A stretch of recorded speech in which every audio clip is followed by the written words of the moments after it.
South ಸುಂದರಿ ಪೂಜಾ ಹೆಗ್ಡೆ ಈಗ ವೃತ್ತಿ ಜೀವನಕ್ಕಿಂತ ವೈಯಕ್ತಿಕ ಜೀವನದ ಕಡೆಗೆ ಹೆಚ್ಚು ಗಮನ ಕೊಡುತ್ತಿದ್ದಾರೆ ಅನಿಸುತ್ತಿದೆ. ಇದೀಗ ಪೂಜಾ ಹೆಗ್ಡೆ ಬಾಲಿವುಡ್ ನಟ ರೋಹನ್ ಮೆಹ್ರಾ ಜೊತೆ ಓಡಾಡುತ್ತಿದ್ದಾರೆ. ಸಲ್ಮಾನ್ ಖಾನ್ಗೆ ನಾಯಕಿಯಾಗಿ ಬಾಲಿವುಡ್ ಸಿನಿಮಾ ಮಾಡಿದ ಬಳಿಕ ಪೂಜಾ ಸೌತ್ ಕಡೆ ಬಂದೇ ಇಲ್ಲ. ಒಪ್ಪಿಕೊಂಡ ಟಾಲಿವುಡ್ ಸಿನಿಮಾಗಳಿಂದಲೂ ಹೊರಬಂದಿದ್ದರು. ಅವರ ಅವಕಾಶಗಳನ್ನು ಈಗ ಕನ್ನಡತಿ ಶ್ರೀಲೀಲಾ ಗಿಟ್ಟಿಸಿಕೊಳ್ಳುತ್ತಿದ್ದಾರೆ.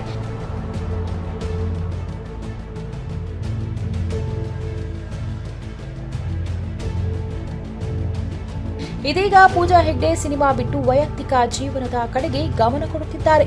ಪೂಜಾ ಹೆಗ್ಡೆ ರೋಹನ್ ಜೊತೆ ಡೇಟಿಂಗ್ ಮಾಡುತ್ತಿದ್ದು ಮುಂಬೈನಲ್ಲಿ ಸುತ್ತಾಡುತ್ತಿದ್ದಾರೆ. ಹಿರಿಯ ನಟ ವಿನೋದ್ ಮೆಹ್ರಾ ಪುತ್ರ ರೋಹನ್ ಮೆಹ್ರಾ ಕೆಲವು ಸಿನಿಮಾಗಳಲ್ಲಿ ಸಹಾಯಕ ನಿರ್ದೇಶಕನಾಗಿ ದುಡಿದಲ್ಲದೆ ಸಣ್ಣ ಪುಟ್ಟ ಪಾತ್ರವನ್ನೂ ಮಾಡಿದ್ದಾರೆ.